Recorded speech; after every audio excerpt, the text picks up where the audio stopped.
மகிழ்ச்சியை நாங்கள் பகிர்ந்து கொள்கிறோம். ஏனென்றால் மகாராஷ்டிரா என்று வரும்பொழுது மற்ற மாநிலங்களிடம் இருந்து ஒரு வேறுபட்ட மாநிலம். பாரத தேசத்தில் உள்ள அத்தனை மாநிலத்து மக்களும் அங்கே பணிபுரிபவர்கள், அங்கே வசிப்பவர்கள். அதனால் ஒரு சின்ன பாரத தேசம் என்று மகாராஷ்டிராவை சொல்லலாம். ஆக மகாராஷ்டிராவில் பாரதிய ஜனதா கட்சி கூட்டணிக்கு கிடைத்திருக்கின்ற வெற்றி பாரத தேசம் முழுவதும் உள்ள கருத்து என்று எடுத்துக்கொள்ளலாம். அதனால மகாராஷ்டிராவின் வெற்றி ஒரு சரித்திரம் முக்கியத்துவம் வாய்ந்த வெற்றி என்பதை நாங்கள் இங்கே பதிவு செய்கிறோம். அது மட்டுமல்ல, மரியாதைக்குரிய பாரத பிரதமரின் திட்டங்களும் மாநில அரசின் திட்டங்களும் டபுள் என்ஜின் கவர்மெண்ட் இருந்தா மக்களுக்கு எப்படி பலன் தரும் என்பதை மகாராஷ்டிரா நிரூபித்து மறுபடியும் வெற்றியை பெற்றிருக்கிறோம். இங்கே பயணத்திற்கு நாம் பெண்களுக்கு உதவி செய்கிறோம். ஆனா வாழ்க்கை பயணத்திற்கு உதவி செய்வதற்காக ஏறக்குறைய 72 லட்சம் பெண்களை லட்சாதிபதியாக்கிய மரியாதைக்குரிய பாரத பிரதமர் அங்கே அந்த திட்டத்தை துவங்கி வைத்தார்கள். ஆக பாரதிய ஜனதா கட்சியின் இலவச திட்டங்களாக இருந்தாலும் அது வாழ்வாதாரத்தை பெருக்கின்ற இலவச திட்டங்களாக இருக்கிறது என்பதை நாம் பதிவு செய்ய வேண்டும். அது மட்டுமல்ல, ராகுல் காந்தியின் பிரச்சாரம் இந்திய கூட்டணி முற்றிலுமாக தோல்வி அடைந்திருக்கிறது. இந்தியாவின் பிரதமராக இருப்பவரை குஜராத் உங்களுக்கு வெற்றி பெற வேண்டுமா என்று ஒரு குறுகிய மனப்பான்மையோடு அவர்கள் செய்த பிரச்சாரம் எடுபடவில்லை என்பதை நான் இங்கே பதிவு செய்கிறேன். அதனால மகாராஷ்டிரா வெற்றி ஒட்டுமொத்த பாரத தேசமும் பாரதிய ஜனதா கட்சி கூட்டணிக்கு ஆதரவு தருகிறது என்பதில் குறியீடாக நான் பார்க்கிறேன். ஜார்க்கண்டை பொறுத்தமட்டில் இதற்கு முன்னால் இருந்த 24 இடங்களை விட இந்த 29 தொகுதிகளுக்கு அதிகமாக வாக்குகளை பெற்று முன்னேறி கொண்டிருக்கிறோம்.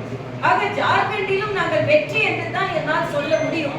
ஜார்க்கண்டை பொறுத்தமட்டில் அங்கே ஊழல் மலிந்திருக்கின்ற முதலமைச்சர் மறுபடியும் வெற்றி பெறுகிறார். அவர் ஊழல் வழக்கினால் கைதானது அங்கே ஒரு பச்சாவதாரத்தை ஏற்படுத்தி இருக்கலாம். ஆனா அங்கே உள்ள மக்களும் தேசிய ஜனநாயக கூட்டணிக்கு அதிக வாக்கு சதவீதத்தை கொடுத்திருக்கிறார்கள் என்பதை நான் இங்கே பதிவு செய்கிறேன். அது மட்டுமல்ல, நாடு முழுவதும் நடந்த இடைத்தேர்தல் மரியாதைக்குரிய பாரத பிரதமரின் திட்டங்களுக்கான இடைத்தேர்தலாக இருக்கும் என்றெல்லாம் சொல்லிக் கொண்டிருந்தார்கள். இன்று யூபியில் 9 இடங்களில் 7 இடங்களை பாரதிய ஜனதா கட்சி பெற்றிருக்கிறது. அதே போல கர்நாடகா இடைத்தேர்தலில் பாரதிய ஜனதா கட்சி வெற்றி பெற்றுக் கொண்டிருக்கிறது. ஏன் கேரளாவில் வயநாடு அந்த வெற்றி எல்லோரும் எதிர்பார்த்ததுதான். ஆனா பிரியங்கா காந்தியின் வெற்றி இந்தி கூட்டணியின் முடிவு என்று நான் சொல்கிறேன். பிரியங்கா காந்தியின் முடிவு, வெற்றியின் முடிவு இந்தி கூட்டணியின் முடிவு. ஏனென்றால் அங்கே இந்தி கூட்டணி தோற்றிருக்கிறது. பிரியங்கா காந்தி வேண்டுமென்றால் வெற்றி பெற்றிருக்கலாம், ஆனால் அங்கே இந்தி கூட்டணி தோல்வி அடைந்திருக்கிறது. ஏனென்றால் பினராயி விஜயன் என்ன சொன்னார்? இந்த காங்கிரஸை இனிமேல் மதச்சார்பற்ற காங்கிரஸ் என்று கட்சி என்று நான் சொல்ல மாட்டேன் என்று பாஜக சொல்லவில்லை. பினராயி விஜயன் சொன்னார். இந்தி கூட்டணியில் உள்ள பினராயி விஜயன் சொன்னார். அது மட்டுமல்ல, அவங்க ஜமாத்-இ இஸ்லாம் என்ற ஒரு பிரிவினைவாத அமைப்பு காங்கிரசிற்கு ஆதரவு தருகிறது. இந்த அமைப்பு மாநில அரசிற்கு ஒரு பயங்கரவாத அமைப்பாக, ஒரு அச்சுறுத்தும் அமைப்பாக இருக்கின்ற அந்த காங்கிரஸ், அந்த இயக்கத்தை காங்கிரஸ் துணை கொண்டிருக்கிறது என்று பினராயி விஜயன் சொன்னார். ஆக மதவாத கட்சி என்றால் இனிமேல் காங்கிரஸ் தான் மதவாத கட்சி என்ற முத்திரை குத்தப்பட வேண்டும் என்பதை நாம் சொல்லவில்லை, பினராயி விஜயன் சொல்லி இருக்கிறார். ஆக பிரியங்கா காந்தி வெற்றி இந்தி கூட்டணியின் தோல்வி, இந்தி கூட்டணிக்கு முடிவு எழுதக்கூடிய வெற்றி என்பதை நான் பதிவு செய்கிறேன். ஏதோ பிரியங்கா காந்தி பாராளுமன்றத்திற்கு போன உடனே இது வாரிசு அரசியலின் அப்பட்டமான வெளிப்பாடு. 3 பேர் அங்கே பாராளுமன்றத்தில் இருக்க போகிறார்கள் என்பது மட்டுமல்ல, அங்க வயநாடில் அவரை வெற்றி பெற்றார்கள். எப்படி வெற்றி பெற்றார்கள் என்று மக்களுக்கு எல்லாருக்கும் தெரியும். ஆனால் ராகுல் காந்தி அந்த வயநாடு மக்களை ஏமாற்றினார். அந்த மக்கள் மறுபடியும் வாக்களித்திருக்கிறார்கள் என்றால் எந்த தொகுதியாக இருந்தாலும் மக்களின் தீர்ப்பை ஏற்றுக்கொள்கிறோம். ஆனால் இது வாங்கப்பட்ட வெற்றி என்பதும் அந்த கூட்டணியின் பிரிவினையை ஏற்படுத்தி வாங்கப்பட்ட வெற்றி என்பதை நான் இங்கே பதிவு செய்கிறேன். மகாராஷ்டிராவோட வெற்றி எவ்வளோ முக்கியத்துவம் வாய்ந்தது, ஹிஸ்டாரிக் வெற்றின்னு சொல்லியிருந்தீங்க.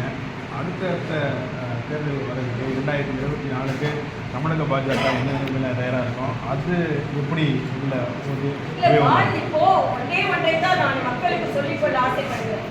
எல்லா மாநிலங்களிலும் பாரதிய ஜனதா கட்சி மீது நம்பிக்கை வைத்து, மரியாதைக்குரிய பாரத பிரதமர் அவர்களின் திட்டங்களின் மீது நம்பிக்கை வைத்து மக்கள் வாக்களிக்கிறார்கள்.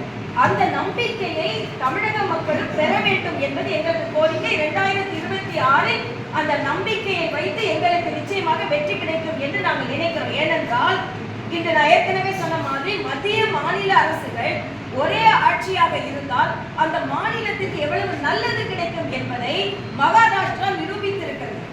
ஆனால் இங்கே மரியாதைக்குரிய முதலமைச்சர் என்ன சொல்றார் என்றால், மென்மையாக பேசாதீர்கள், பாராளுமன்றத்தில் போய் வன்மையாக பேசுங்கள்.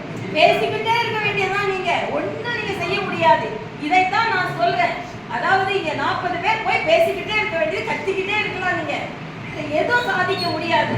இங்கே முதலில் இருந்தே முதலமைச்சர் ஒரு மோதல் போக்கை கொண்டு வர வேண்டும் என்று நினைக்கிறார். அந்த மோதல் போக்கு தமிழகத்திற்கு எந்த விதத்திலும் பலன் தராது.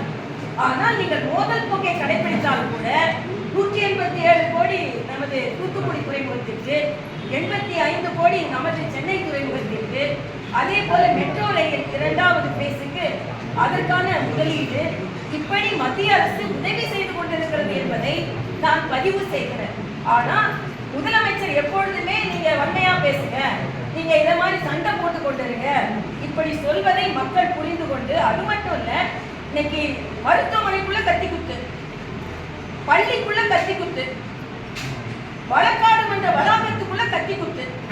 ஆக எந்த கத்தி குத்து நடக்குமோன்னு நம்ம தமிழகத்துல பயந்து கொண்டிருக்கின்ற ஒரு சூழ்நிலையினால் 2026 நிச்சயமாக ஆட்சி மாற்றம் ஏற்படும். அது பாரதிய ஜனதா கட்சி அதற்கு காரணமாக இருக்கும் என்பதை வலிமையாக பதிவு செய்கிறேன்.